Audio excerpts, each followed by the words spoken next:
Good evening, and thanks for stopping by to the channel. I wanted to talk to you guys about a really unique opportunity we had December 16th down at San Francisco at the Addition. We were able to see Ueli Steck live and give a lecture and actually have a Q&A and meet him and meet the man who is probably arguably maybe the world's best speed alpinist at this time. 38-year-old guy. For a while, he held the speed record on the Eiger, which is now broken at 2 hours and 29 minutes. He climbed it in under 4 hours, but he said this is the natural process of things. And that's one of the things I was really excited about, is that he is such a humble athlete, humble climber, just really about the experience and just keeping things fun. Was one of the big themes of the entire lecture. For example, he was asked the question, how are you going to feel when you're in your 60s and 70s and you can't climb at the professional level that you're climbing at now? He said, well, it doesn't really matter, what level I'm climbing at, because I'm always going to be climbing, but I'm going to be, out there just enjoying myself at whatever level that may be. So Ueli Steck, 38-year-old Swiss gentleman. He's now married. Say he has a Swiss wife, very efficient Swiss wife.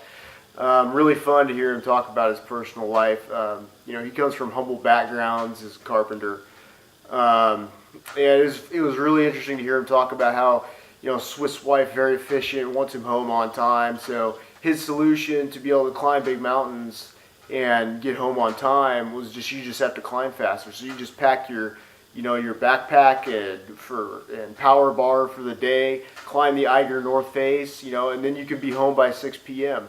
to have dinner with your wife.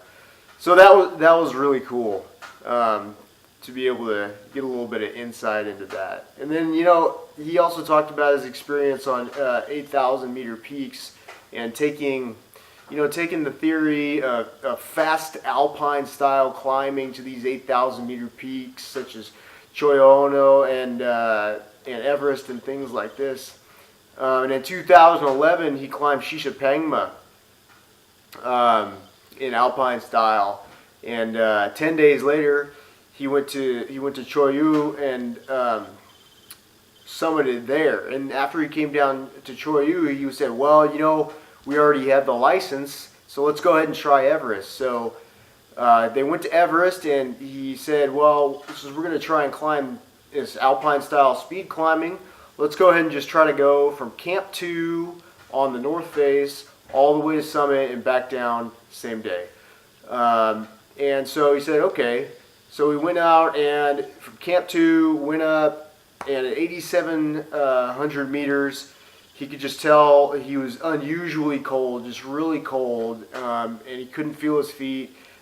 He took his boots off, and he was like, my toes are just totally white, and they just feel like wood, he said. And he's like, well, it's just, I think I've reached my personal limit. And there's a couple Sherpas he was climbing with, and he said they're kind of egging him on, saying, no, you can go for summit. And he said, no, this is my limit. I really like my feet. I'm going to keep my toes. And so at 8,700 meters, he turned around and did not summit Everest that year. Went back in 2012 and summited from the south side. But, it's a really unique point, or a really important point, mind you, that everybody has their own personal limit. And you should always be challenging your limit to a safe level. He knew that day, 8,700 feet, that was his limit.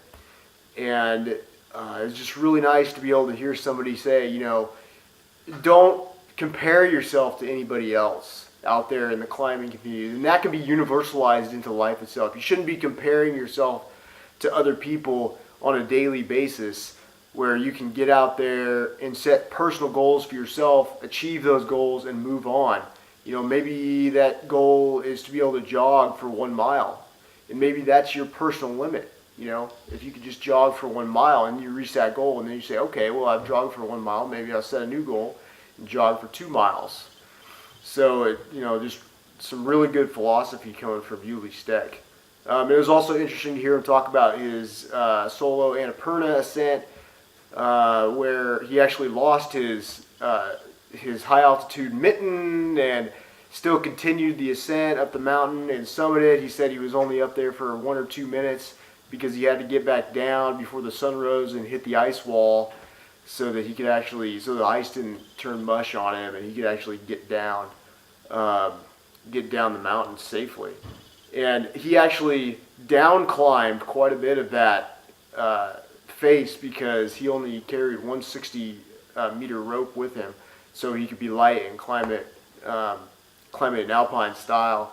So he would, you can't rappel that whole climbing section. So he told us that a lot of his preparation was actually just practicing down climbing so that he could make that summit. And so really great lecture.